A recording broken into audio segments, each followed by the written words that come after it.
زندگی کیسے گزارنی ہے۔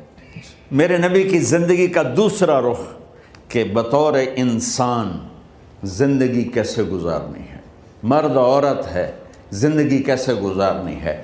پہلا رشتہ جو قائم ہوا دنیا میں وہ ہے خامد اور بیوی، حضرت آدم اور حوا کا نکاح ہوا۔ اللہ تعالیٰ نے عورت کو کمزور بنایا تو پہلے دن سے اس کو عزت اور احترام دیا تاکہ ساری زندگی اس کمزوری سے ناجائز فائدہ نہ اٹھایا جائے بلکہ اس کو عزت دی جائے۔ کہ آدم علیہ السلام کے لیے مٹی اکٹھی کی، پانی ڈالا، گوندھا اور ایک اسٹیچو بنایا اور ڈال دیا۔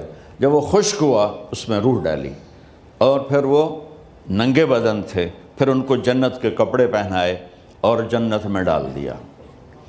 اس کائنات کا حسن بھی عورت سے ہے،